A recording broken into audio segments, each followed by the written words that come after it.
नमस्कार, मैं अनुराधा और आप देख रहे हैं मुजफ्फरपुर दर्पण न्यूज। आइए डालते हैं एक नजर आज की मुख्य खबरों पर। ब्रह्मपुरा थाना क्षेत्र में एक किशोर ने पोखर में लगाई छलांग, डूबने से हुई मौत। सदर थाना क्षेत्र में 4 ट्रक की आपस में हुई टक्कर, चालक की मशक्कत के बाद बचाई गई जान। और जिलाधिकारी ने बताया कि खतरे के निशान से सभी नदियां नीचे, बाढ़ की स्थिति पर प्रशासन की पैनी नजर।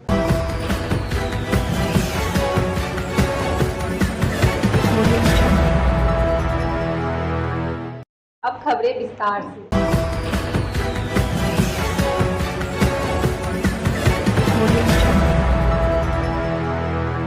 ब्रह्मपुरा थाना क्षेत्र में पोखर में डूबने से किशोर की हुई मौत। बाहर घूमने की बात कहकर निकला था घर से। मुजफ्फरपुर के ब्रह्मपुरा थाना क्षेत्र के एक किशोर की पोखर में डूबने से मौत हो गई। वह देर शाम को घर आया था और बिना किसी को बताए दोस्तों के साथ पोखर पर चला गया और पानी में छलांग लगा दी। किशोर की पहचान ब्रह्मपुरा थाना क्षेत्र निवासी 16 वर्षीय राजा उर्फ राजकुमार के रूप में हुई है। घटना की खबर मिलते ही परिजन मौके पर पहुंचे और अपने बेटे की तलाश में जुट गए। इसी दौरान किशोर के पिता ने भी पानी में छलांग लगा दी, जिसके बाद मौके पर अफरा तफरी की स्थिति बन गई। आनन फानन में मौके पर मौजूद स्थानीय लोगों ने उन्हें पानी से निकाला। इस मामले की जानकारी मिलने के बाद मौके पर पहुंची ब्रह्मपुरा थाना की पुलिस जांच पड़ताल में जुट गई और खोजबीन के लिए एसडीआरएफ को जानकारी दी गई। टीम मौके पर पहुंचकर किशोर की तलाश में जुट गई। अहले सुबह ही उसकी शव को निकालकर पोस्टमार्टम के लिए मेडिकल भेज दिया गया। घटना को लेकर किशोर के पिता उसराइल शाह ने बताया कि मेरा बेटा शहर के कपड़ा मंडी सूतापट्टी में काम करता था। पिछले 1 हफ्ते से उसने दुकान से छुट्टी ले रखा था और बीते दिनों ही सावन माह के जलाभिषेक के लिए गया था और कल ही लौटा था। आज शाम में वह घर आया और फिर अपनी माँ को कुछ बनाने के लिए दिया और कहा कि खाना बनाओ, मैं थोड़ी देर में आऊंगा। यह बोलकर चला गया। फिर कुछ देर बाद स्थानीय मोहल्ले के लोगों ने खबर दी कि आपका बेटा पोखर में डूब गया है, जिसके बाद हम लोग दौड़े दौड़े पोखर की ओर भागे और मैंने छलांग लगा दी। हम लोग घर में सोए हुए थे। इसका पहले से बहुत दिन से तबीयत खराब चल रहा है, जो है ना लगभग 10-20 साल से यह घर में पड़ा रहती है। हमारा भी तबीयत खराब हो गया, हम भी जाके घर में जाके सो गए। हम जो है ना सोए हुए थे, यहाँ से 1 आदमी 2 आदमी दौड़े गया घर है। हम सोए हुए थे, हमारी बच्ची था खाना बना रही थी, उसको जाके कहता है तुम्हारा भाई मत डूब गया पोखरी में। अब कैसे डूबा, किसी से डूबा वो हमको जानकारी नहीं। हम आए डायरेक्ट पोखरी में कूद गए, कूदे खोजे, इतना ना पानी अथाह है, 2 मनुष्य से ऊपर पानी है। साला पानी में हमको कोई था नहीं लगा है ना। उसके बाद में हम फिर निकले। दम जो है ना 60 साल उम्र मेरा हो गया, हमको दम जितना सहेगा उतना ही ना हम बर्दाश्त करके अति करेंगे। उसके बाद में फिर हम जो है ना कूदना चाहे, हमको जाने नहीं दिया कोई, है ना। यही मेरा अकेले यहाँ पर आया? अकेले था कि क्या था वो हम नहीं बता पाए, कोई जानकारी नहीं। क्या काम करता? वो जो है ना शीतला गली में कपड़ा के दुकान में काम करता था। कब लौटता था वो काम करके? वो 10 बजे रात में करता था, लौटता था, लेकिन वो छुट्टी में था। 4 दिन से जो है ना बाबा धाम गया हुआ था। वो बाबा धाम से आज हाईवे किया है 10 से 11 बजे घर पर, है ना। कुछ बोला नहीं कि कोई नहीं, कुछ नहीं। वो मीठ ला के घर में साइड दिया है बनाने के लिए, है ना, दे उके। उसके बाद में जो है ना अब किधर निकला, क्या हुआ, कैसे हुआ, वो हमको पूरा जानकारी नहीं है। क्या लग रहा है वो अकेले आया या कोई घटना है या कोई किसी का विवाद? नहीं, हम यह नहीं बता, हमको कोई विवाद हमको नहीं लग रहा है। हमको देखिए, हम ऐसा आदमी है कि जो है ना खड़ा होकर जो आदमी मदद मांगता था वो आदमी को मदद हम करने वाले आदमी है। यह बगल में जो है ना 4-3 को जो है ना आग लगा था सुदामा प्रसाद वाला में, उसी के जस्ट बगल में मेरा भी घर है, उसमें भी मेरा आग पकड़ लिया था। उसको 8 आदमी को हमने बचाया था, जबकि उससे कैसा कैसी मेरा जमीनी विवाद चल रहा है। उसको हमने बचा दिया, 8 आदमी को, परिवार को हमने निकाल दिया। हमारा बेटा टीम में मिलके हम निकाले कन्ना को लोड करके। अब बताइए कि हमको किसी से विवाद, जब विवाद वाला जगह पर हम जो है ना आदमी को इंसानियत समझ के हम उसको निकाल सकते हैं, तो हमको दूसरा से किसी से विवाद नहीं। क्या नाम कब हुआ था? राजकुमार। उम्र कितना? 14-15 साल था। आपका क्या नाम? मेरा नाम उसलाल शाह है। पिताजी? नहीं, हम उनका पिताजी। हाँ।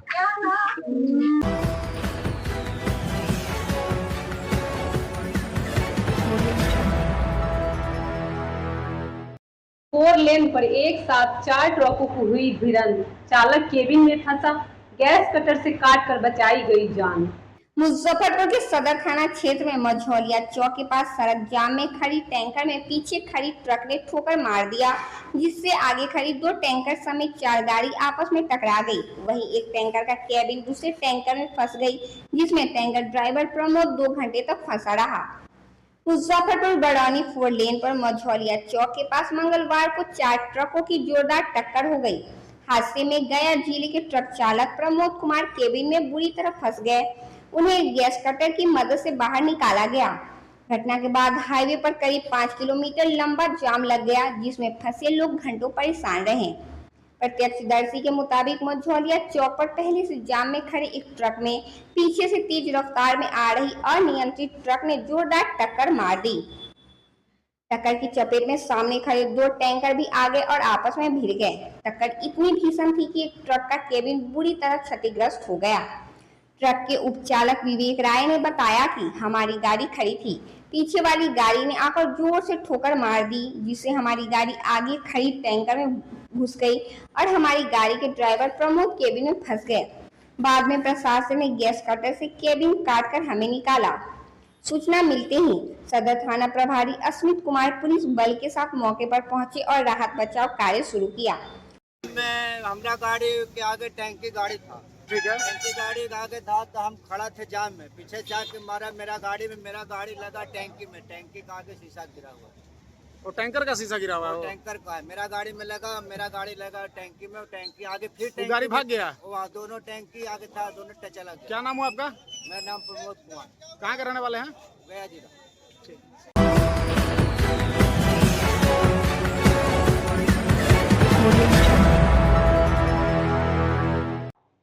जिले में बाढ़ को लेकर प्रशासन ने कसी कमर। जिलाधिकारी ने बताया कि अभी तक सभी नदियां खतरे के निशान से नीचे। मुजफ्फरपुर के जिलाधिकारी सुब्रत कुमार सेन ने जानकारी दी कि आपदा प्रबंधन विभाग की SOP के अनुसार जिले में बाढ़ से निपटने की पूरी तैयारी कर ली गई है। पर्याप्त मात्रा में पॉलीथीन शीट उपलब्ध है, साथ ही SDRF टीम को समय समय पर तैनात किया जा रहा है। खाद्य सामग्री की आपूर्ति के लिए टेंडर प्रक्रिया पूरी कर ली गई है, ताकि आपदा स्थिति में तत्काल मदद पहुंचाई जा सके। DM ने बताया कि फिलहाल जिले में बाढ़ की कोई स्थिति नहीं है। तीनों प्रमुख नदियां बागमती, गंडक और बूढ़ी गंडक खतरे के निशान से नीचे बह रही है। इसके बावजूद जिला प्रशासन पूरी तरह सतर्क है और किसी भी संभावित विकट परिस्थिति में तुरंत हस्तक्षेप करने के लिए तैयार है। उन्होंने कहा कि कुछ स्थानों पर नदियों के जलस्तर में हल्की बढ़ोतरी हुई है, लेकिन वे अभी भी खतरे के निशान से नीचे हैं। वहीं पीपा पुलों पर यातायात प्रभावित हुआ है। DM ने लोगों से अपील की कि बारिश या ऐसी परिस्थिति में पीपा पुल का उपयोग न करें, क्योंकि यह जोखिमपूर्ण हो सकता है। जिले में जहां जहां पीपा पुल है वहां फिलहाल उन्हें बंद करने का आदेश दिया गया है। साथ ही प्रशासन लोगों को इस संबंध में लगातार जागरूक कर रहा है, ताकि किसी भी प्रकार की दुर्घटना से बचा जा सके। आपदा प्रबंधन विभाग की जो SOP है उस हिसाब से हम लोगों ने सारी तैयारियां कर ली हैं। पर्याप्त मात्रा में पॉलीथीन शीट है, जो हम लोगों के पास SDRF की टीम है उसको लगातार हम लोग डिप्लॉय भी करते हैं। इसके अतिरिक्त खाद्य सामग्री का दर टेंडर के माध्यम से हम लोगों ने निर्धारित कर लिया है बहुत पहले ही। लेकिन मैं आपको बताना चाहूँगा कि ज़िले में कोई बाढ़ की स्थिति नहीं है। अभी तीनों नदियाँ, चाहे वो बागमती हो, गंडक हो या बूढ़ी गंडक हो, खतरे के निशान से नीचे है। लेकिन हम लोगों की पूरी तैयारी है, अगर स्थिति उस तरह से विकराल रूप नदियाँ धारण करती है, स्थिति विकट होती है, तो हम लोग इमीडिएट इंटरवीन करेंगे। लेकिन कुछ स्थानों पर नदी का पानी बढ़ने से अभी वैसे खतरे के निशान से नीचे है, तो पीपा पुल पर आवागमन बाधित हुआ है। लोगों से भी मेरी अपील है कि पीपा पुल को बारिश के समय में, इस सीजन में अवॉइड करना चाहिए। जहां भी पीपा पुल लगा है हम लोगों ने खुलवाने के लिए भी बोला है, और लोगों को हम लोग इस संबंध में जागरूक भी कर रहे हैं कि अगर नदी का जलस्तर बढ़ा हुआ है तो पीपा पुल का उपयोग ना करें। लेकिन जैसा मैंने आपको बताया, पुनः मैं रिपीट करना चाहूँगा कि ज़िले में तीनों नदियाँ खतरे के निशान से नीचे है और कोई बाढ़ की स्थिति मुजफ्फरपुर ज़िले में नहीं है वर्तमान में।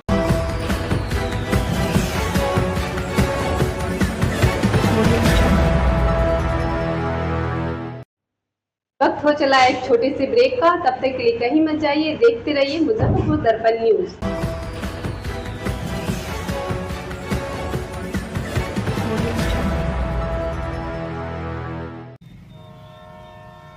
आपके बिहार और मुजफ्फरपुर का अपना internet service provider C fibre. अब पाइए सबसे तेज इंटरनेट स्पीड, वो भी आपके शहर से। Free installation, free dual band router, सिर्फ 6 महीने के रिचार्ज पर। तो अब स्लो इंटरनेट को कहिए टाटा और जोड़ लीजिए सी फाइबर से। अभी बुक करें 7898581111। सी फाइबर, आपके अपने शहर की तेज इंटरनेट सेवा। मुजफ्फरपुर दर्पण न्यूज के साथ आप भी शामिल हो सकते हैं हर घर तिरंगा अभियान में। आपको करना कुछ नहीं है, बस तिरंगे के साथ तस्वीर लेनी है और हमारे व्हाट्सएप नंबर 7808958111 व्हाट्सएप नंबर पे भेजना है और आपकी तस्वीर दिखाई जाएगी हमारे मुजफ्फरपुर दर्पण न्यूज पर।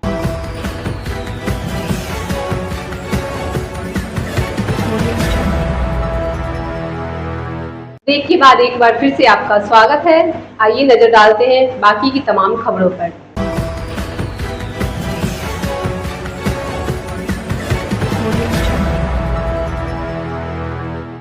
वीडियो कॉन्फ्रेंसिंग के जरिए मुख्यमंत्री नीतीश कुमार का जनता से संवाद।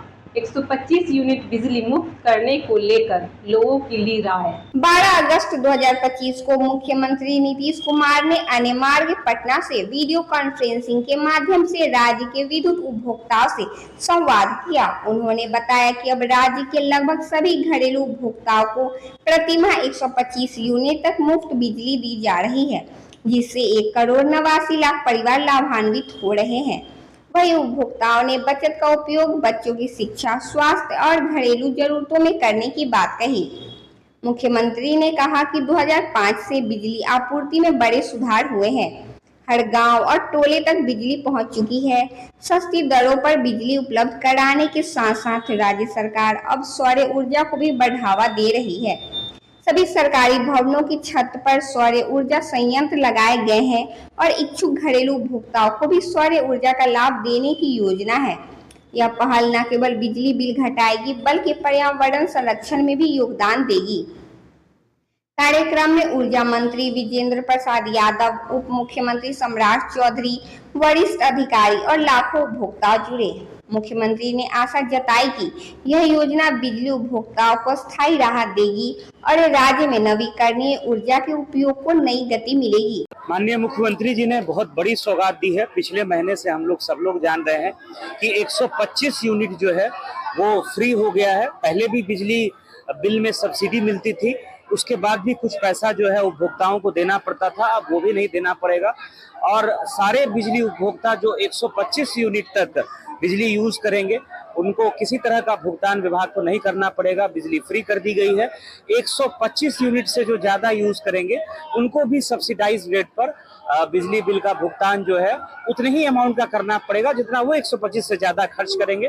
तो इससे जहां बिजली की बचत होगी, क्योंकि सब लोग चाहेंगे कि उनका जीरो बिल रहे, उनको बिजली बिल भुगतान ना करना पड़े, तो इससे बिजली की बचत भी होगी। और 125 यूनिट तक जो माननीय मुख्यमंत्री जी ने जो पिछले महीने बड़ी सौगात दी है, तो आज जीरो बिल बहुत सारे उपभोक्ताओं को मिला भी है। और ये सौभाग्य की बात है कि हमारी जिले की गुड़िया खातून जी जो एक उपभोक्ता हैं, उन्होंने अपने विचार भी माननीय मुख्यमंत्री जी से शेयर किए हैं और उनका भी बिल जो है वो जीरो हुआ है। उन्होंने इसके लिए बधाई भी दिया है। माननीय विधायक जी और आई के यहाँ उपस्थित हैं, माननीय पूर्व मंत्री महोदय, उनका भी मैं धन्यवाद देता हूं इस कार्यक्रम में। और ये कार्यक्रम कुल 133 स्थानों पर हुआ है, जहां हमारे माननीय जनप्रतिनिधिगण, पदाधिकारीगण, बिजली विभाग के ब्लॉक और अंचल एवं अनुमंडल के पदाधिकारी सभी लोग जुड़े हुए हैं। और ये एक बड़ी सौगात सारे उपभोक्ताओं को, राज्यवासियों को माननीय मुख्यमंत्री जी ने दिया है। और हर एक महीने जो 125 यूनिट तक बिजली यूज करेंगे उनका जीरो बिल आएगा। सोलर को लेकर के भी आप लोग सब लोग जान रहे हैं कि उसमें बड़ी सब्सिडी दी जा रही है। जो जिनका 125 यूनिट से ज्यादा रहेगा और वो चाहेंगे कि उसका भी भुगतान न करना पड़े, तो सब्सिडाइज रेट पर जो राज्य सरकार की योजना है, अपने घर के छतों के ऊपर सोलर का उपक्रम लगा सकते हैं। और अगर आप एक्स्ट्रा उत्पादन करते हैं तो ग्रिड से जो है वो बिजली खरीद भी ली जाएगी और आपको पैसा उल्टा जो है वो ऊर्जा विभाग आपको पेमेंट करेगा आपके खाते में। और 125 यूनिट फ्री की बात हो गई। उसके बाद अगर आपके घर में ज्यादा यूज होता है बिजली तो उसमें वो एडजस्ट होगा यूनिट। उसके बाद भी अगर एक्स्ट्रा अगर बिजली जो है आप उत्पादन करते हैं सौर ऊर्जा से, तो उसका भुगतान भी जो है ऊर्जा विभाग करेगा। तो ये भी एक बड़ी सौगात जो है माननीय मुख्यमंत्री जी ने दिया है और इस पे भी बहुत तेजी से आगे आने वाले भविष्य में काम होने वाला है। सब मीटर की नहीं, देखिए हर एक परिवार एक यूनिट है, जैसा अभी बताया भी गया, उसके FAQ भी बना हुआ है। हर एक परिवार अगर बिजली का नया कनेक्शन अगर चाहेगा तो जो मापदंड है उसके अनुरूप ऊर्जा विभाग जो है अगर अतिरिक्त कनेक्शन देने के लिए कोई अप्लाई करता है तो उस पर भी जांच करके अतिरिक्त कनेक्शन देने की भी कार्रवाई होगी। क्या? हाँ, ऊर्जा विभाग का ही जो इन लोगों का एक उपकरण है उसके हिसाब से जो ब्रेडा बोलते हैं, Bihar renewable energy development authority है, ऊर्जा विभाग का ही एक जो है उपक्रम है, उसी के माध्यम से जो है ये पूरी योजना पूरे राज्य भर में चलेगी।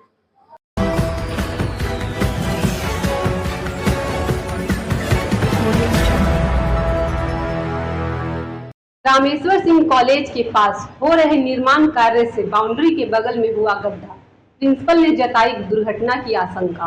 मुजफ्फरपुर स्थित रामेश्वर सिंह कॉलेज के प्रिंसिपल ने कॉलेज परिसर की सुरक्षा को लेकर गंभीर चिंता जताई है।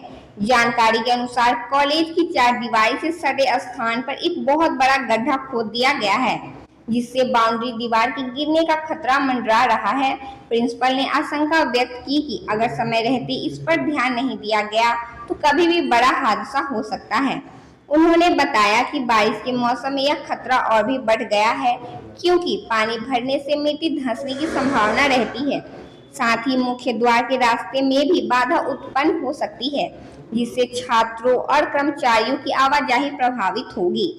प्रिंसिपल ने बताया कि गड्ढा खोदे जाने के कारण 4 दीवारी में दरारें भी आ गई हैं, जो इसकी कमजोर स्थिति को दर्शाता है।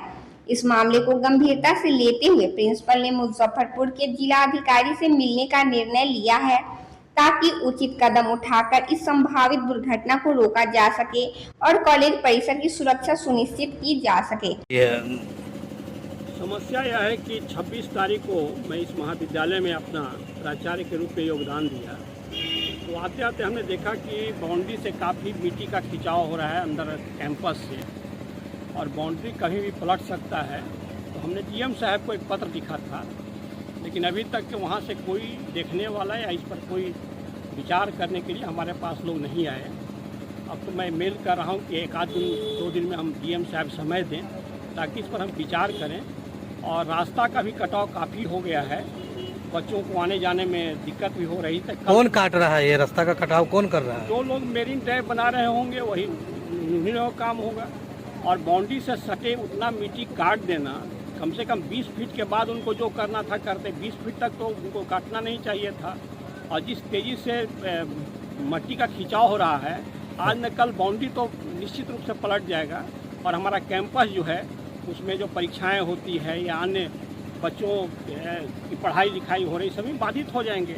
रास्ता का कटाव और बाउंड्री की सुरक्षा आवश्यक है। बाउंड्री में दरार भी आ गया मिट्टी कटाव से? क्या दरार भी आया है और काफ़ी तेज़ी से मिट्टी का खिंचाव हो रहा है।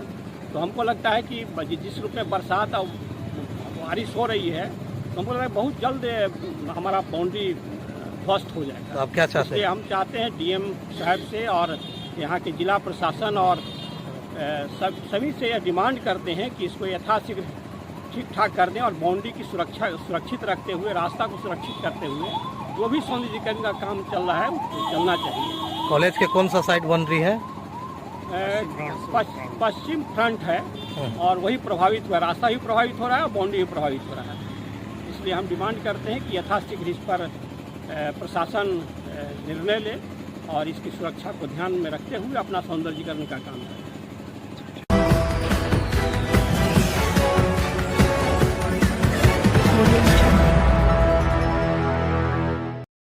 आज की खबरों में बस इतना ही। कल फिर मिलेंगे नए खबरों के साथ। तब तक के लिए मुझे और मेरी पूरी टीम को दीजिए इजाजत। नमस्कार।